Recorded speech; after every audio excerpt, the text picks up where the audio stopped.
Vamos orar para a gente começar? Senhor, nosso Deus, nosso Pai, nós te agradecemos pela oportunidade novamente, Senhor, de estudarmos a Tua Palavra. Deus, que o Senhor venha falar aos nossos corações, aqueles que aqui estão, aqueles que acompanharão também de casa, aqueles que estarão em algum momento, Senhor, em contato com essa aula, que o Senhor venha falar a cada coração e nos ajudar, Senhor, na compreensão desse tema tão importante, ó Deus, que é a história do Teu povo, que é um marco importante, significativo na nossa história, enquanto igreja reformada, protestante. Ó Deus, ajuda-nos, Senhor, a aprender o conteúdo que há de ser ensinado e ministrado.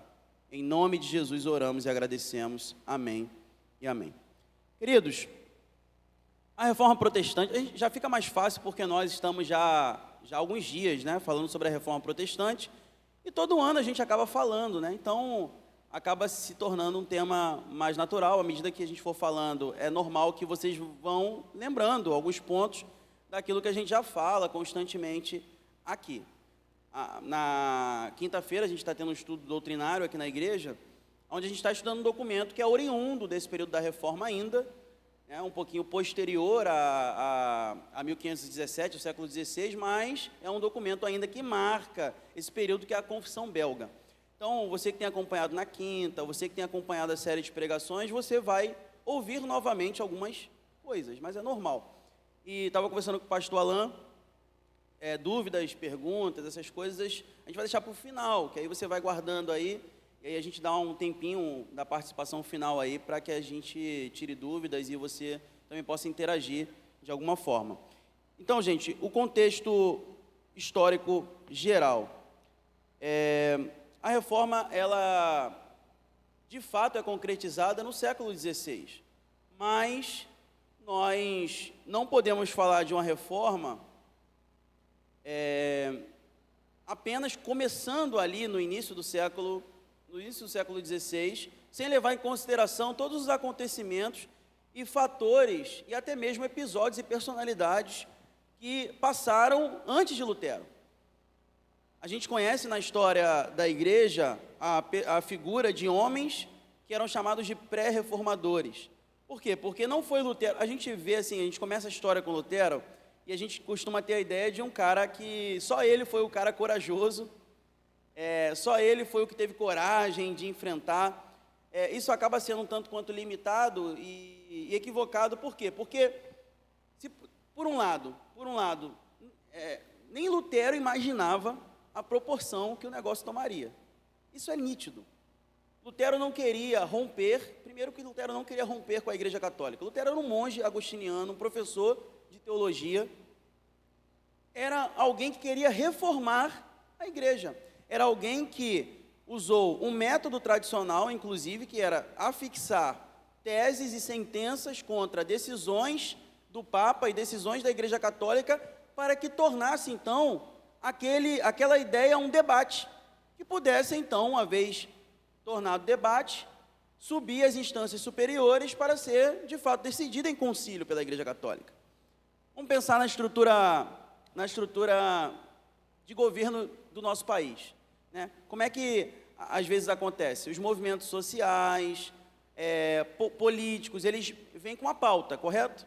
E levam essa pauta a algum parlamentar. Esse parlamentar vai e leva para uma comissão. Essa comissão, nomeada pelo parlamento, pela Câmara de Deputados, vai estudar a matéria. E aí vai ou não propor uma lei, um projeto de lei.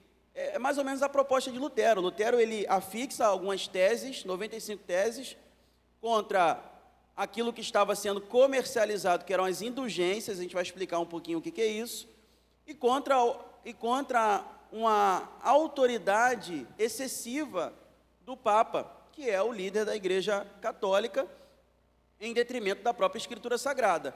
Mas, se você observar, Lutero não estava rompendo, Lutero não estava assinando ali um documento de cisma com a Igreja Católica. Não, ele queria, era justamente com as suas ideias, modificar o pensamento da Igreja, que estava a cada momento se distanciando do cristianismo primitivo. Você vai estudar, quando você estuda a Reforma Protestante, você vai perceber que a todo momento os reformadores eles vão falar que há um distanciamento do catolicismo em relação ao cristianismo primitivo e aos pais da igreja, porque os pais da igreja são aqueles que são os doutores de teologia dos primeiros 3 séculos, 4 séculos ali, né, que depois da morte dos apóstolos, eles deram continuidade e foram os grandes responsáveis por sistematizar boa parte da teologia cristã de todos os séculos. Mas, ao longo dos anos, com uma institucionalização pesada e uma associação forte do catolicismo, da Igreja Católica, com o Império Romano, e se apropriando, inclusive, de muitos elementos pagãos das religiões de mistério ou das religiões associadas ao Império Romano e aos gregos, você começa a ter na Igreja Católica uma série de sincretismos que até hoje existe. Até hoje existe uma série de sincretismos, e aí a Igreja Católica, que quer dizer universal, né, basicamente isso, ela passa a se tornar ao longo do tempo a Igreja Católica Apostólica Romana. E aí com o passar dos anos, com o passar do tempo, essa igreja começa a se tornar extremamente corrupta. Corrupta em todos os sentidos, teologicamente e até mesmo politicamente. Mas Lutero não imaginava que hoje, evidentemente, estaríamos aqui, mais de 500 anos depois, né, conversando sobre um episódio que acabou marcando e gerando um rompimento entre o catolicismo e as outras igrejas que nós chamamos de igrejas protestantes. Tomar o café antes que esfrie. Já esfriou, já. Está quase frio já. Então, gente, primeiro que Lutero não tinha essa dimensão. Ele queria protestar. Protestar para reformar. Quando você lembrar de reforma protestante, é isso. Protestar para reformar a igreja. Para reformar a igreja. E outra questão importante que a gente precisa levar em consideração é que Lutero contou com um contexto político e social favorável. Isso é muito importante. E aí a gente vai para essa parte aqui, que eu vou citar alguns desses fatores. Alguns desses fatores. Existem acontecimentos na história humana que precisam de um combinado de fatores. Um combinado de fatores. Sabe aquela coisa de combinar habilidade com oportunidade? Às vezes a gente vê isso, né? Às vezes tem alguém que é muito bom para uma vaga de trabalho, mas ele não tem QI, que é quem indica, né? Quem indicou. E aí, às vezes, quem indicou é menos preparado para a vaga e entra. Um exemplo, né? Mas, às vezes, a pessoa vai lá. Eu lembro que quando eu comecei a trabalhar nesse atual emprego que eu estou, eu tinha pedido demissão do meu antigo emprego e não planejava ir para esse emprego, mas eu conhecia, era um cliente nosso. E eu lembro que esse cliente ligou para o escritório que eu trabalhava e perguntou por mim. Cadê o João Mateus? E aí os colegas lá, antigos colegas de trabalho, falaram: o João Mateus saiu do escritório, pediu demissão e a gente não sabe, saiu do escritório. Aí ele falou assim: então me passa o telefone dele, pode me passar o telefone dele? Aí ele foi, o meu atual gerente, me ligou. Aí falou assim: João, que história é essa? Você saiu do escritório? Como é que vai ficar agora a nossa contabilidade? Você já sabia trabalhar com a gente e tal. Aí eu falei, não estava muito bem lá, enfim, né, não dei detalhes. E aí ele falou, vem aqui amanhã. Aí eu fui no dia seguinte lá, e aí ele comecei a trabalhar lá, fazendo alguns serviços, né? E combinou de ser o período de eleição, de troca de diretoria. Então veja, eu tive a indicação, eu sabia mais ou menos o trabalho, calhou de ser o período em que a nova diretoria estava assumindo, me conheceu nesse período de transição e ainda para completar, um funcionário lá que eu substituí estava saindo. Então, as coisas se combinaram para que, né, Deus por trás de tudo isso, obviamente, mas as coisas se combinaram ali para que eu pudesse, então, ficar com a vaga. Só um exemplo do que aconteceu com Lutero. Lutero, ele conta a seu favor de diversos acontecimentos políticos e sociais. Você tem algumas marcas no pensamento da sociedade e até mesmo na política da Europa, que vão contribuir para que Lutero tivesse êxito, principalmente depois do que acontece em 1521, que é quando ele é excomungado, que eu citei na pregação mais cedo. Primeira coisa é o humanismo, é o humanismo renascentista, né, que traz uma valorização da razão e retorno às fontes.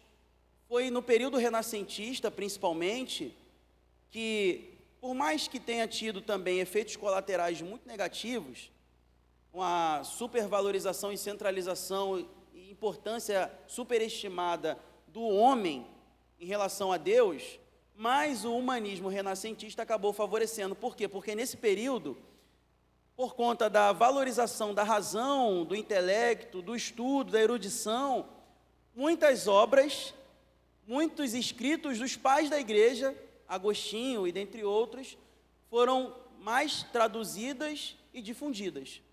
E aí muitos dos teólogos começaram a ter mais acesso, e até mesmo alguns crentes começaram a ter mais acesso a esse tipo de literatura.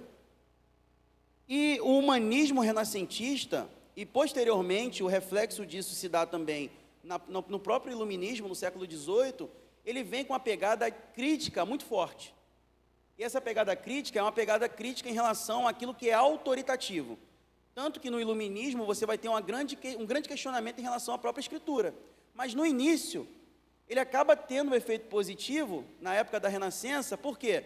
Porque as pessoas começam a mudar o jeito de pensar e passam o seguinte: agora eles começam a questionar as decisões autoritárias do clero da Igreja Romana. Então eles começam a criticar isso, eles começam a falar: peraí, de onde veio essa ideia aí? Isso é coisa que vem principalmente como reflexo do humanismo renascentista. Começar a questionar: de onde vem essa ideia aí? O fiel chegava lá para o bispo, para o padre: tá, padre, tudo bem, muito legal isso aí que você está dizendo, mas de onde você tirou isso? Ah, da Bíblia, mas que lugar? Então assim, começa a haver um questionamento, e isso com certeza, mudando o pensamento da sociedade, facilitou nesse aspecto para que as ideias da reforma se difundissem com mais facilidade. Há um outro ponto muito importante, esse é mais citado, que é o surgimento da imprensa. O surgimento da imprensa. A imprensa, o trabalho gráfico de imprensa surge no final do século XV ainda. Acho que por volta de 1490, a imprensa de Gutenberg, isso facilitou demais. Por quê? Porque antes, o que você tinha majoritariamente? Você tinha textos bíblicos, papiros, pergaminhos e escritos que eram manualmente lavrados, redigidos. Só que agora não, agora você tem um jornal, você tem uma editora, você tem uma casa publicadora, você tem uma gráfica, você tem uma facilidade para produzir aquilo que seria produzido em 10 anos, em um dia, 2 dias, 3 dias. Tudo bem que não eram os equipamentos que a gente tem hoje. Hoje tem equipamento, a gente tinha, agora a gente devolveu, tinha a máquina de Xerox da Xerox lá do trabalho que fazia tudo para você. Imprimia, cortava, já fazia ali o corte a laser do negócio, e se fosse para grampear, já grampeava. Tudo já, até grampeava para você. Direitinho. Mas naquela época já tinha ali a imprensa, o trabalho gráfico começa a explodir. E é algo científico, inovador. Isso facilitou também para que não apenas a escritura, a Bíblia fosse difundida, mas até mesmo os escritos de Lutero. Porque o que acontece é isso. O que acontece é que quando Lutero fixa as 95 teses em 31 de outubro de 1517, na igreja do Castelo de Wittenberg, as pessoas pegam aquilo ali, copiam e começam a difundir, começam a espalhar. Lutero não fazia ideia. Então Lutero contou com algumas contribuições.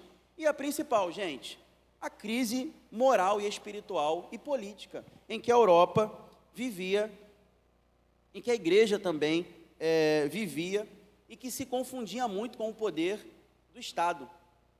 Porque quando o Império Romano cai, ele cai principalmente com o crescimento do islamismo, dos muçulmanos ali ainda na Idade Média, e acaba que a Igreja Católica, na figura do Papa, acaba exercendo uma figura quase que de um imperador. A Igreja Católica passa a dominar, de fato, como um imperador. O Papa acaba assumindo a posição ali do imperador, né? Do imperador do Império Romano. O Império Romano continua através do catolicismo, principalmente na figura do Papa. Então as coisas se confundiam demais. E aí você tem, no aspecto sociopolítico, uma mudança na sociedade. Por quê? Porque até esse período de Lutero, você tinha uma Europa, aí a gente vai para os livros, né? Vai na época que você estudava lá, você vai lembrar, uma Europa feudal, feudalismo. Você tinha os feudos ou os condados, aonde você tinha um conde, um senhor feudal, que era ali a figura central daquele condado, daquela região, né, que em alguns lugares, como por exemplo na Suíça, eram chamados de cantões, e esses lugares ali, eles eram arrendados a empregados e pessoas que iam morar ali, cuidar da terra e tirar uma parte daquele ganho para entregar ao senhor feudal. Assim era, basicamente, o funcionamento social da Europa no período ali da Idade Média. Só que começa a acontecer o seguinte, principalmente por conta dessa influência do humanismo renascentista, você começa a ter uma ascensão, porque o que você tinha na época da Europa feudal? Você tinha os senhores que eram muito ricos, e você tinha, né, as pessoas que eram muito pobres e quase que bloqueadas e impedidas de ascender economicamente, porque boa fatia daquilo que elas produziam eram entregues ali ao senhor feudal, ao conde, ao duque, aqueles que eram os donos daquela terra. Mas começa a ascender economicamente uma nova classe social, que até hoje a gente chama de classe média, mas que naquela época era chamada de burguesia. Hoje a gente costuma associar a burguesia às camadas mais altas da sociedade. Só que a burguesia, nessa época, né, ali no fim da Idade Média, entrando na Idade Moderna, é a classe média. É aquelas pessoas que começam a ascender economicamente, pequenos comerciantes, pessoas que começam a fazer negócios e não mais dependerem economicamente da manutenção da sua vida, da sua existência, da sua família, do senhor feudal. E essa galera começa também a ter uma influência política na Europa, porque vão ascendendo economicamente, vão ganhando espaço. Você tem agora não uma classe muito rica, uma classe muito pobre, você tem uma classe média ali, intermediária, que está dizendo o seguinte, olha, não é para ser desse jeito, não é para ser desse jeito. E aí, essa galera vai comprar a ideia também, não apenas essa galera, porque não seria suficiente, mas alguns príncipes da Alemanha, principalmente um príncipe específico, ele vai comprar a ideia de Lutero e vai patrocinar Lutero, proteger Lutero, porque a verdade é que Lutero, sem um amparo político, ele seria morto, porque era um homem contra um império, era um homem contra uma igreja poderosa e forte que funcionava politicamente como um império. Então Lutero contava com esse apoio. Então Martinho Lutero, ele inicia a reforma, ele nasceu em 1483, então é importante a gente citar porque ele viveu até 1546. Então a gente fala muito de Calvino e outros reformadores que estão mais ligados à nossa tradição, mas Lutero teve pouco contato com esses reformadores, porque né, Calvino já é bem mais velho, bem mais novo que Lutero. Lutero nasce em 1483, Calvino só vai nascer em 1508. Então Lutero já estava trabalhando, já estava fazendo um monte de coisa, já era professor, já era monge, né? Calvino e outros, como John Knox, eles vão sentir os impactos e efeitos da reforma já quando eles são jovens. Quando eles são jovens ali, o negócio já acontecendo. Então eles já tiveram uma certa vantagem. Lutero teve que se desbravar.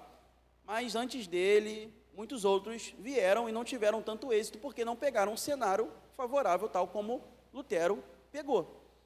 Você tem, por exemplo, homens que são citados e descritos como pré-reformadores. John Wycliffe, que era inglês e foi um dos pioneiros em relação à tradução da Bíblia para a língua comum, para o vernáculo, que a gente costuma chamar, que é a língua do povo. Porque a Bíblia, as pregações, a missa, as homilhas, tudo era feita em latim. Gente, como é que... Imagina que eu venha para cá pregar e eu pregue em outro idioma, né? Pregue não vou nem falar inglês, que em inglês tem gente que entende, né? Mas imagina eu falando aqui em árabe. Árabe é um negócio difícil de entender, né? É mandarim, né? Vocês não iam entender. Imagina, como é que o povo de Deus era edificado, gente? Como é que o povo de Deus era edificado? O povo de Deus não era edificado. E o povo de Deus, ele era completamente, por isso, controlado pela Igreja Católica. Eu costumo falar que a maior manifestação em forma de controle, até quem vem na quinta-feira já ouviu falando isso, na perspectiva do catolicismo, é a questão sacramental. Vocês sabem o que é sacramento? Sabe o que é sacramento? Quais são os nossos sacramentos? A ceia e o batismo. Nós temos 2 sacramentos. Mas na Igreja Católica são 7. E os sacramentos na Igreja Católica, eles contemplam e compreendem toda a vida do indivíduo. Então, o camarada não entendia o que era ensinado e pregado, porque era tudo em latim. Mas ele era completamente controlado por essa experiência sacramental, desde o momento em que ele nascia até o momento que ele morria. Porque ele nascia e ele não era ninguém, até receber o seu nome de batismo, até ser batizado. Ele era batizado, e ao ser batizado ele era nomeado, e essa ideia de nomear justamente indica essa autoridade. Era a igreja que nomeava, era a igreja, só tinha um nome, só era alguém reconhecido socialmente se fosse batizado. Não é à toa que os pagãos, na Idade Média, quando eles eram batizados, eles recebiam um novo nome, eles recebiam uma nova identidade. Então a pessoa entrava no reino de Deus, recebia um novo nome e era entendida como gente. Senão, não era. E aí, ao longo da vida, os outros sacramentos vão se expressando e a Igreja Católica usava isso, inclusive, como mecanismo de controle. Por quê? Porque chegava na certa idade, fazia a crisma, a primeira comunhão, chegava na idade adulta, ou ia para o sacerdócio, se tornava um padre, um bispo, um diácono católico, ou casava, que são outros 2 sacramentos. Você tinha a Eucaristia, que é diferente da nossa ceia, porque a Eucaristia ela é uma repetição, a reprodução e uma repetição do sacrifício de Cristo. A gente entende que isso não é necessário, que o sacrifício de Cristo é e efetivo, eficaz e pleno. E tinha a confissão, que também é um sacramento na Igreja Católica. E esse então, gente, imagina, olha o poder que o padre tinha. O padre ouvia a confissão de todo mundo. Olha o poder e a influência, né? A Bíblia fala que nós devemos confessar os pecados uns aos outros. Então, não é problema nenhum você contar com alguém mais maduro que você, que vai ouvir, vai orar com você. Isso não é problema. O problema é que isso era um mecanismo de controle, né? Imagina o padre ali, o bispo, sabendo de todas as minúcias e ocorrências de toda aquela paróquia, de toda aquela comunidade, né? E você tinha até o final da vida ali, né? Até o momento da morte, você tem ali o sacramento da extrema unção, né? Que é para poder livrar, na compreensão católica, as pessoas do purgatório, daquela, né? Porque o purgatório ele é para os católicos. A gente vai, e por isso estou falando isso, parece que vou conectar de novo ao tema da reforma. O purgatório é importante, porque o purgatório, para o católico, é o lugar... A gente não acredita no purgatório, tá, gente? Amém? Não acreditamos. Para o católico, é o lugar onde os crentes, os cristãos batizados, que não se resolveram em algumas áreas da vida, não confessaram, né, não fizeram a confissão, não pagaram a penitência, sabe? Não conseguiram sanar essas situações em vida, né, até a extrema unção, não passou por ali, vão para esse purgatório, que é um estado intermediário ali, entre o inferno e o céu. Eles não vão para o inferno, né? Porque o inferno é para quem não é batizado, é para quem é pagão. Então eles vão para o purgatório, porque no purgatório o purgatório é purgar, é purificar. Eles vão se purificar por uma série de tempo ali, de acordo com a gravidade daquela situação, de acordo com o pecado daquela pessoa, para depois, então, ir para o céu, né? É um lugar ali para eles serem purgados, se purgarem. Inclusive, é por isso que Lutero se incomoda, porque a compreensão, o incômodo de Lutero é porque, para poder construir a Catedral de São Pedro em Roma, no Vaticano, mais especificamente hoje, a Igreja Católica contrata um camarada chamado John Tetzel, que vai justamente vender as indulgências que eu falei lá no início, é justamente compra de um perdão para as almas que estão presas no purgatório. Vou dar um exemplo aqui, né?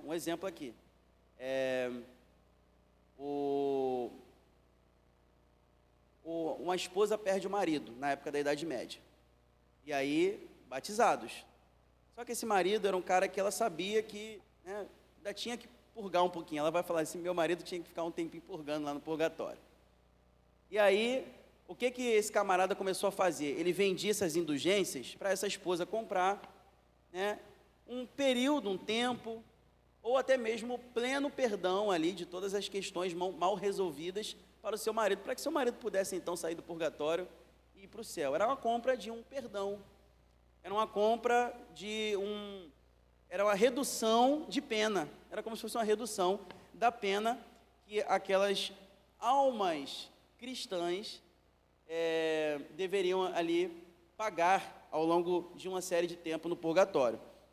Então, é isso que mais provoca o incômodo em Lutero, naquele momento. Por quê? Porque as 95 teses, elas são justamente teses contra as indulgências. E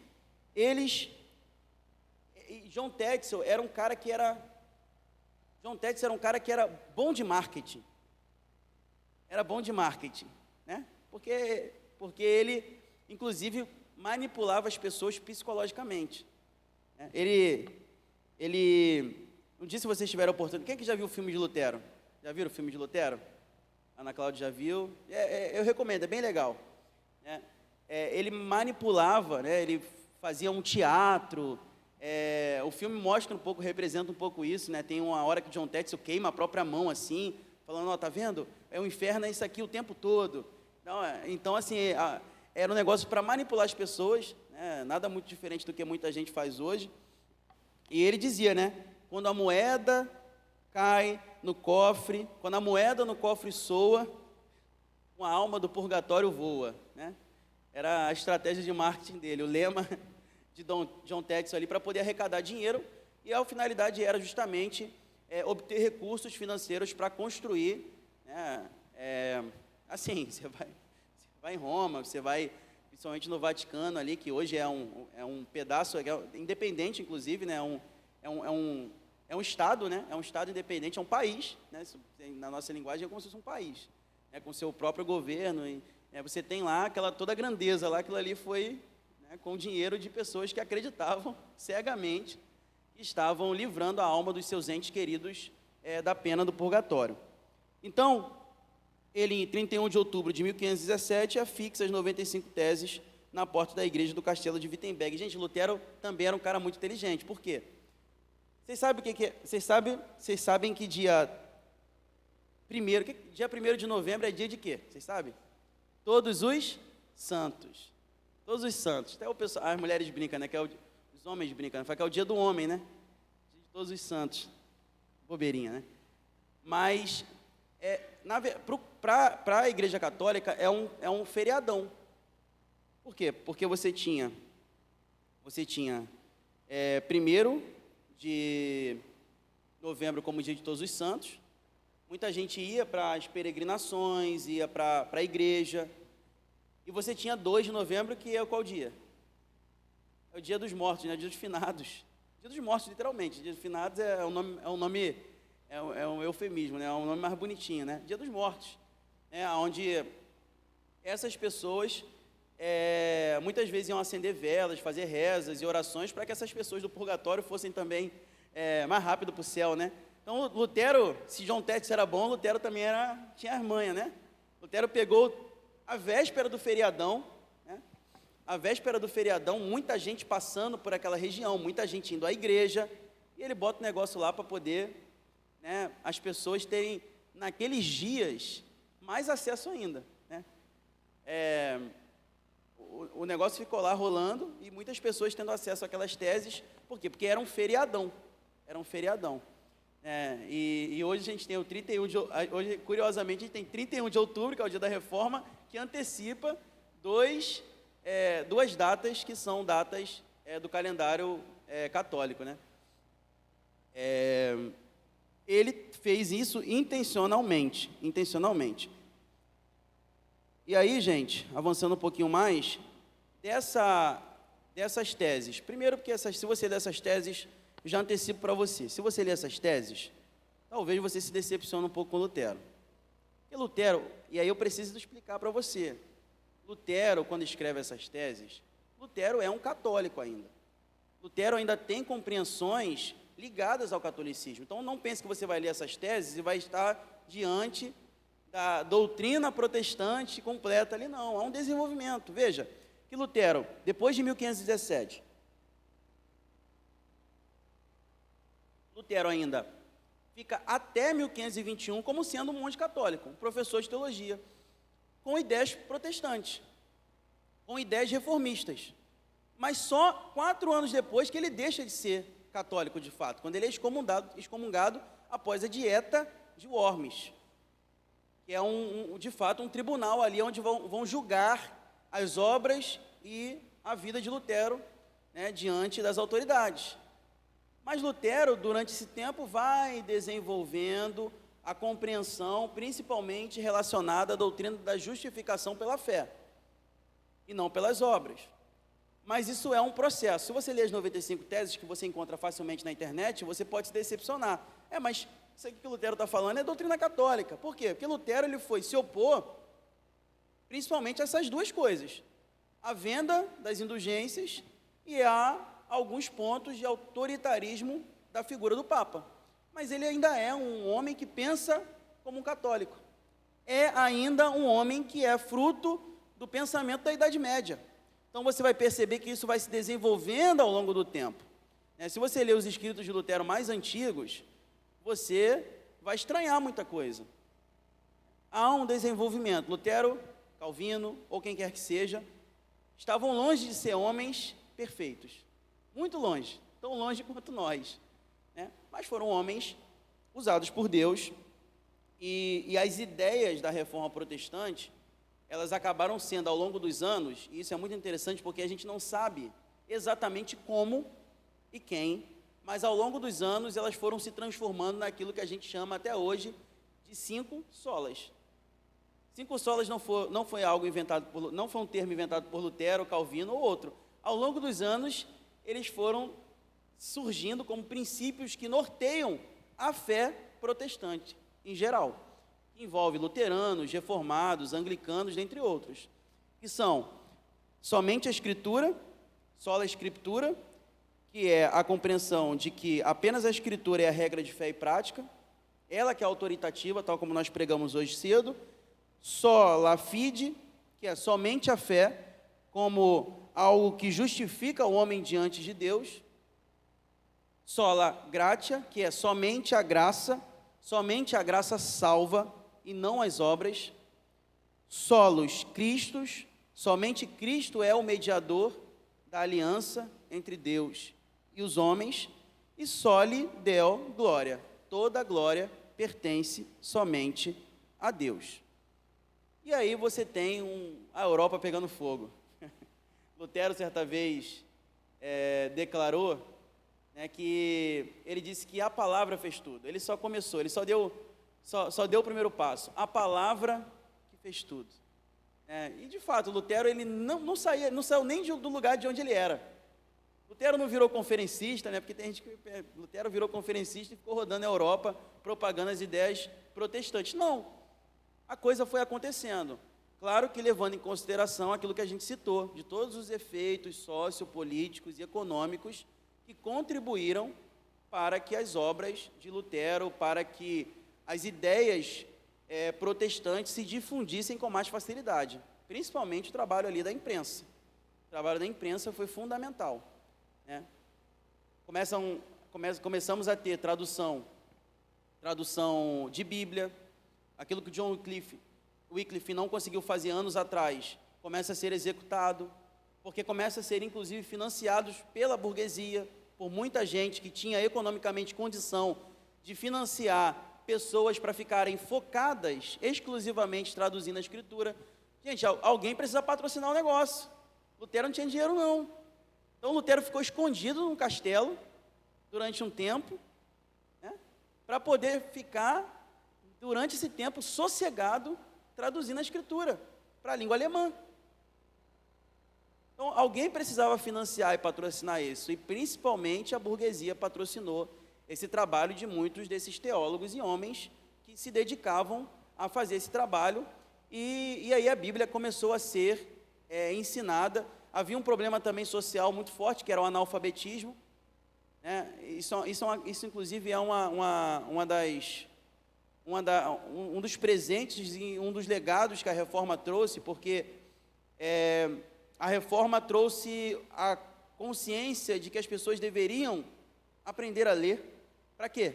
Para que lessem a Bíblia.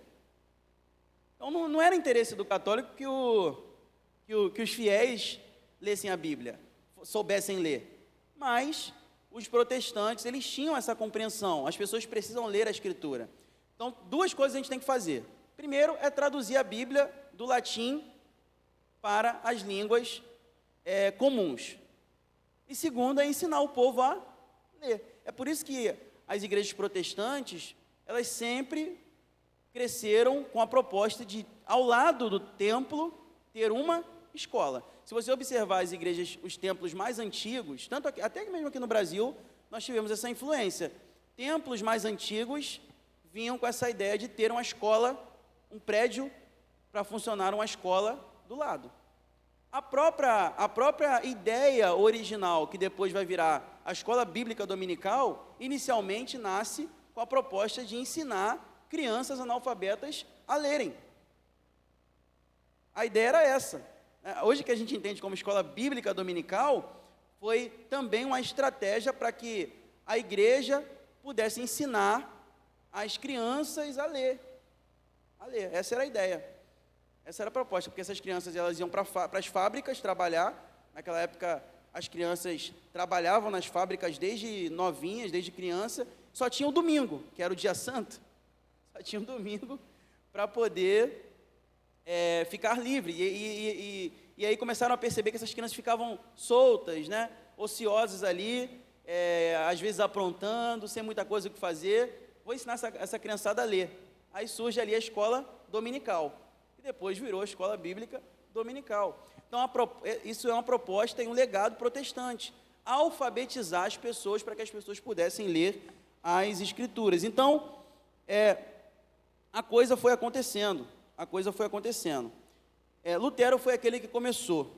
Lutero, em 1521, é excomungado, se recusa a se retratar, e um dos grandes legados dele também é a própria tradução da Bíblia para o alemão, permitindo que o povo, então, pudesse ler a Escritura na sua própria língua. Para a gente caminhar para o final, só para a gente falar sobre alguns outros reformadores aqui que são importantes também. De Lutero, a gente tem, nunca foi interesse também desses homens, formar uma igreja, e muito menos uma igreja que carregasse o nome deles. Lutero jamais pensou em que uma igreja seria fundada e levasse ainda o nome dele, Olha, igreja luterana. Mas de Lutero e da tradição luterana vem a igreja luterana, que é uma igreja protestante, mas não é uma igreja que nós consideramos como uma igreja reformada no sentido tal como nós entendemos hoje. É uma igreja que, se você for, você ainda vai perceber muitos elementos que são tradicionais do catolicismo. As vestes litúrgicas são muito parecidas. Em algumas igrejas católicas, você tem algumas imagens, nunca imagens geralmente de santos, mas geralmente imagens de Cristo ou de Maria com Cristo, com Jesus. Eles não têm essa relação com Maria como os católicos têm, mas eles ainda herdam umas certas características do catolicismo. Você vai perceber que há muitas coisas que lembram, né? Você entra lá e você vai perceber que tem muitas coisas que lembram o catolicismo. Por quê? Porque, diferente de Lutero, teve um camarada chamado Ulrich Zwinglio, que propõe uma reforma um pouco mais radical. Um pouco mais radical, né? E é de Zwinglio, principalmente, nesse primeiro momento, que a gente tem o termo de igreja reformada, de fato. Lutero, ele tinha uma compreensão em relação ao que deve se ter ou não no culto. E está aí a maior diferença entre luteranos e reformados, que a gente costuma chamar de princípio regulador do culto. Para Lutero e para os luteranos, tudo que a Bíblia não proíbe, nós podemos ter no culto. Tudo que a Bíblia não proíbe. Era mais ou menos isso. Só que Zwinglio foi mais além. Zwinglio falou assim, não, a gente só pode ter no culto aquilo que a Bíblia diz que deve ter. Parece a mesma coisa, mas não é. Zwinglio foi mais radical. Para Zwinglio, nada de vestes ornamentadas, douradas, nada de muita decoração e enfeite, nada de detalhes em ouro, nada que expresse algum tipo de...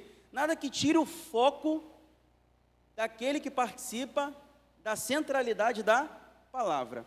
Você vai perceber que é com Zwinglio e com os reformados que essa compreensão de ter um púlpito central no templo começa.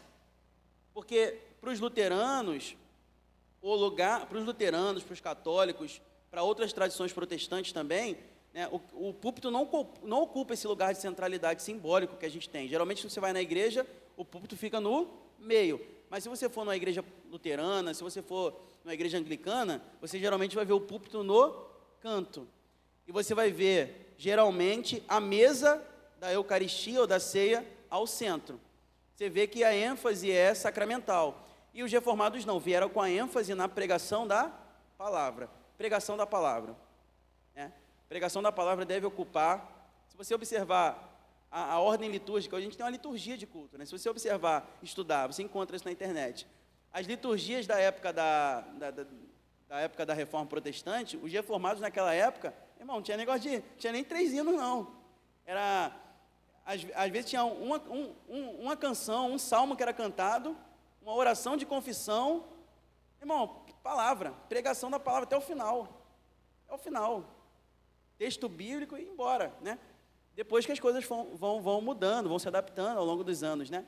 Mas ainda hoje, as igrejas reformadas que se prezem, elas ainda vão ocupar o maior tempo e vão dedicar o maior tempo do culto à exposição da palavra.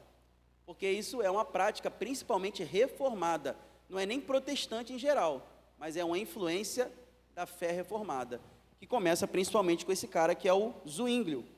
O Zwinglio é o reformador da Suíça, de Zurique, na Suíça. Ele concordava com Lutero, mas ele via a diferença também de Zwinglio para Lutero, além dessa questão litúrgica, era também a compreensão a respeito da ceia. A compreensão de Zwinglio, inclusive, difere da de Calvino da nossa, porque a posição em relação à ceia de Zwinglio era parecida com as dos batistas hoje, de que a ceia ela era apenas um memorial, era apenas para lembrar do que Cristo fez. Hoje a gente entende que ela ocupa também esse lugar de memorial, mas a gente reconhece, de forma parecida, assim com os luteranos nisso, de que de forma sobrenatural Cristo se faz presente espiritualmente no momento da ceia dos elementos. Então a gente acredita, a gente está mais próximo dos luteranos nesse aspecto do que dos batistas, por exemplo, né? Zwinglio acreditava que era apenas um memorial, apenas para lembrar do que Cristo fez, né? E ele, principalmente, aí, mais alinhado a nós, reformados em geral, defendeu a autoridade total das Escrituras na vida pública e na adoração. E aí a gente tem João Calvino. Calvino, ele é o reformador de Genebra, né? Ele exerceu boa parte do seu ministério em Genebra. Ele é o principal teólogo reformado. Principal teólogo reformado. Por quê? Por que não foi Zwinglio? Porque Zwinglio, gente, Zwinglio era um Lutero reformado.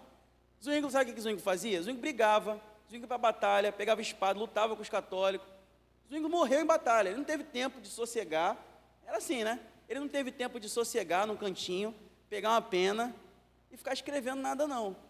Né? Zwingli e Lutero correram para Calvino andar. Né? Calvino só teve um pouquinho mais de sossego porque esses caras, né, enfrentaram ali guerras, conflitos, e aí Calvino consegue parar, sentar, pegar uma pena, papel e começar a estudar e escrever. Sossegado, recebendo para isso ainda, né? Sendo pago para isso, sendo patrocinado para isso. Então, Zwingli não teve essa oportunidade. Zwingli tinha as ideias, mas não pôde nem sequer desenvolvê-las. Por quê? Porque Zwingli estava preocupado em sobreviver. É por isso que ao mesmo se aplica à história da igreja em geral. Né? Por que a gente não tem ali nos primeiros 2, 3 séculos tantos escritos densos, teológicos, tal como a gente tem depois com Agostinho e outros teólogos? Porque nos primeiros 2 séculos, 3 séculos da era da igreja, sabe o que os cristãos estavam preocupados? Estavam preocupados em sobreviver. Né? Perseguição de todo lado, né? mata cristão, então eles estavam preocupados em sobreviver, se esconder em caverna. Estavam preocupados com isso. Depois, quando as coisas vão sendo pacificadas, é que eles começam a ter tempo para poder escrever, anotar, copiar a Bíblia, e é daí que a gente tem os pergaminhos e papiros que depois são a composição do texto bíblico. Mas no começo eles não tiveram tempo para isso, não. Era sobreviver, a proposta principal era sobreviver. Eles acordavam, o que a gente vai fazer hoje? A gente vai sobreviver e pregar o Evangelho. Pregar o Evangelho e sobreviver. Né? É isso. Vamos ver se vai dar certo no final do dia. Né? No outro dia, a mesma coisa. Zwingli era assim, né? Não tinha tempo para poder ficar escrevendo. Por isso que Calvino ele se torna esse cara que vai ser o sistematizador da doutrina reformada, que é a doutrina que norteia ali a maioria das igrejas reformadas no mundo. Né? Calvino é a base para as principais confissões reformadas da época, inclusive a confissão de fé de Westminster e os catecismos, que são os nossos manuais de doutrina, são os manuais de doutrina da Igreja Presbiteriana do Brasil. Então Calvino exerce essa influência, como se fosse o teólogo da reforma. Calvino é o teólogo da reforma. Né? Zwingli é o guerreiro ali da reforma. Calvino é o teólogo da reforma, é a mente da reforma. Enquanto um deu mais o seu braço, o outro deu mais o seu cérebro. Calvino teve essa oportunidade. E principalmente pela principal obra que ele escreveu, que são as Institutas da Religião Cristã, que é um livro imenso. Na verdade, são 4 livros, divididos em 2 tomos, né? Bem densos, onde ele vai abordar e desenvolver as principais doutrinas reformadas. A ênfase de Calvino está na soberania de Deus, na doutrina da eleição, na ordem na igreja. Em Calvino a gente começa a ter os primeiros passos para um governo parlamentar, presbiteral. Né? Em Calvino que a gente começa a ter esses primeiros passos em relação a um governo presbiteriano. Não é ele que vai chamar dessa forma e nem vai desenvolver. Outro camarada chamado John Knox é o que vai focar mais nisso, mas em Calvino, principalmente no trabalho dele em Genebra, você vai começar a ter um governo parlamentar, um governo representativo parlamentar, inclusive que é aplicado em políticas em todo o mundo. Né? Quando a gente pega o nosso modelo de governo, a gente não é parlamentarista, mas a gente tem uma democracia representativa, similar àquilo que era uma proposta dos reformados. Até hoje, né? A gente tem o quê? Eleição para oficiais. Os presbíteros são eleitos pela igreja, e os presbíteros funcionam na prática como se fossem representantes da igreja, né, para tomar as decisões de governo da igreja, como se fossem os deputados da igreja. Quando a gente manda representantes às instâncias e conselhos superiores, né, a gente chama de delegados, né, deputados, como se fossem deputados e delegados, com a proposta de representar os interesses daquela igreja. Então, a proposta é mais ou menos a mesma. Então, em Calvino a gente tem isso. E ele aplica tudo isso em Genebra. Ele faz de Genebra um modelo de cidade reformada. Paralelamente, não muito tempo depois, você tem na Inglaterra também um movimento acontecendo, e esse é um movimento peculiar, porque é um pouquinho diferente, que é com Henrique VIII, que vira o fundador da Igreja Anglicana. A Igreja Anglicana, ou a Igreja Episcopal, em alguns lugares ela é chamada de Igreja Episcopal, tem no Brasil também, ela surge um pouquinho diferente. Henrique VIII, na verdade, ele não rompe com o catolicismo porque ele não concorda com as ideias católicas, ele rompe porque ele não está querendo se submeter à autoridade do Papa, porque na verdade ele quer casar de novo, ele queria romper um laço matrimonial e casar de novo, e o Papa não queria autorizar, então ele vai falar assim, então agora quem é o Papa sou eu, a Igreja da Inglaterra agora é essa, né?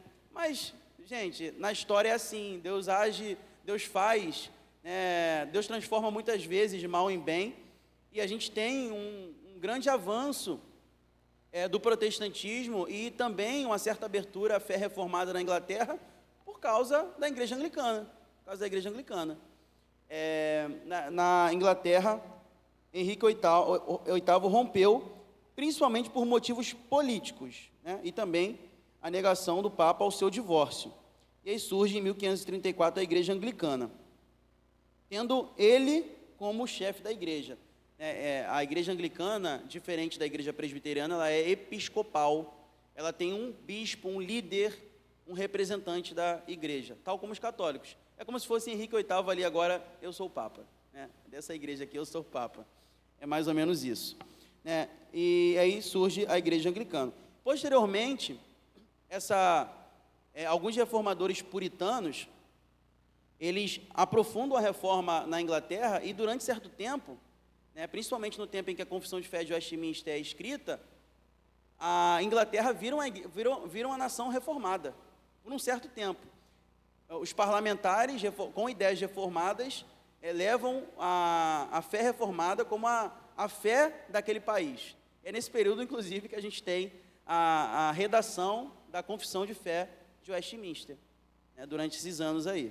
Depois o anglicanismo volta de novo, mas aí a obra já estava sendo feita, né? O negócio já estava acontecendo.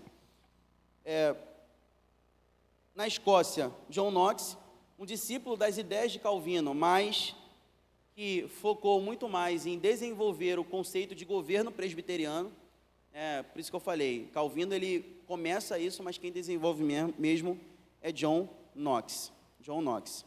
E aí, só para a gente concluir de fato agora, irmãos, prometo, é muito tempo, muito assunto. O Lucas falou que não podia ser menos de 1 hora, então eu já estou 1 hora já praticamente. Você tem o que como consequências práticas desse período? O enfraquecimento do poder e da influência do Papa e da Igreja Católica sobre os reis, porque os papas exerciam autoridade sobre os reis, inclusive na época, porque os reis eram como se fossem ungidos e consagrados e ordenados pelo Papa. Então, na verdade, quem mandava mesmo era o Papa. Só que com a reforma, essa autoridade do Papa sobre os estadistas, sobre os reis, vai caindo. Você tem o fortalecimento dos estados nacionais, e aí você tem agora o conceito de país autônomo, autossuficiente, com seu próprio governo, com as suas próprias decisões, funcionando. Não é mais o Papa ou a Igreja Católica que dita as regras. Aí você começa a ter um conceito de Estado-nação surgindo. Veja como o impacto da reforma foi também político e social.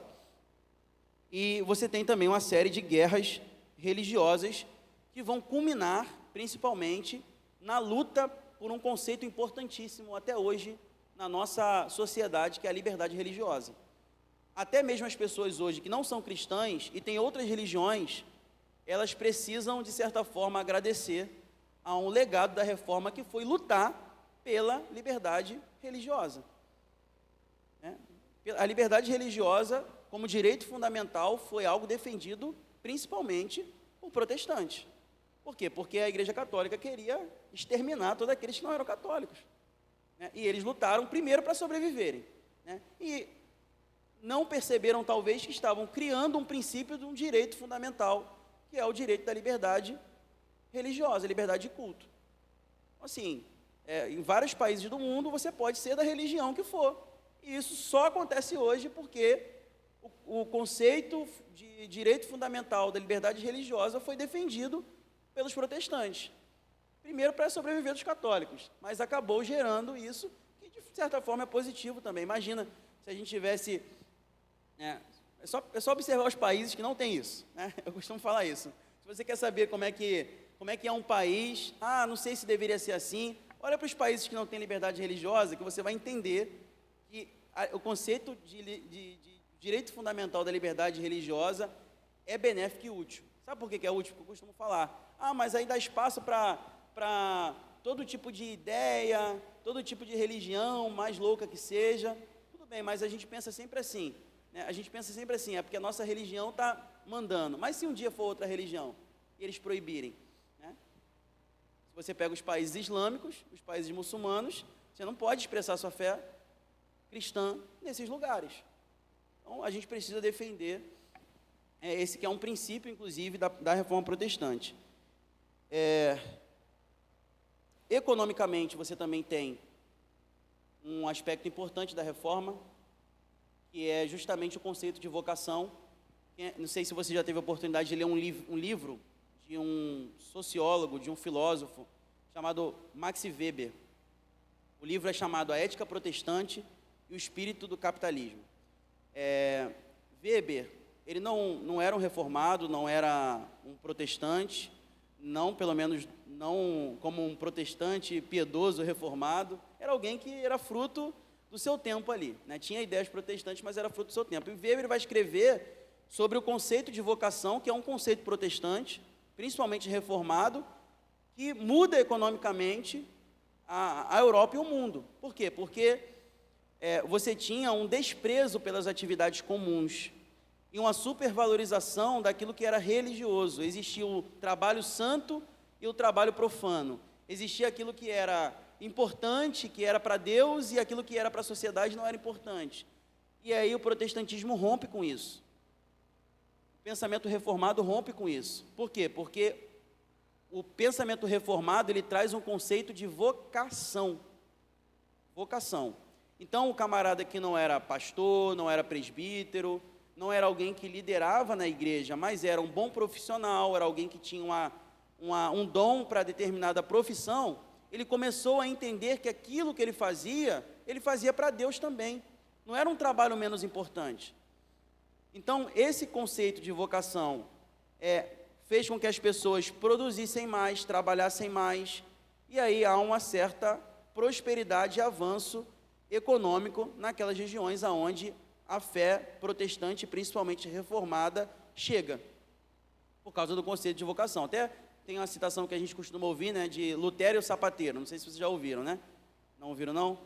Que um sapateiro se converte e pergunta para Lutero o que ele tinha que fazer agora, que ele se converteu, né, para agradar a Deus e para servir a Deus. Lutero falou o seguinte: olha, você produz um bom sapato, venda por um preço justo e você vai estar glorificando a Deus com o seu trabalho. Esse conceito de fazer aquilo que a gente tem como profissão para a glória de Deus mudou a perspectiva sobre o trabalho e sobre a economia dos lugares aonde a reforma chegou. Você de casa, Deus te abençoe, tá bom? Deus abençoe sua vida. Se inscreva no canal, curta, compartilhe. Vamos orar para a gente encerrar. Agradecer o pastor João também, que dedicou esse tempo para estar nos instruindo, dando esse estudo abençoador também a nós. Vamos orar? Deus amado, nós te agradecemos mais uma vez por essa manhã, agora de forma específica por meio desse estudo, onde foi nos passado, Deus, todo esse processo histórico que contribuiu, ó Deus, para a fundamentação, a consolidação da nossa fé reformada. Te agradecemos, ó Deus, porque o Senhor usou profundamente, de forma tremenda, homens, pessoas do passado, que por várias circunstâncias, ó Deus, se mostraram resilientes, confiantes naquilo que o Senhor havia colocado em seus corações, e nós te agradecemos, ó Deus, porque por meio desse sacrifício, desses trabalhos, hoje nós temos um acesso gratuito, livre, de examinar as Escrituras, de ter nela, ó Deus, a nossa regra de fé e prática, e por meio dela, ó Deus, o caminho da salvação está acessível a todos nós, e somos edificados por meio dessa verdade.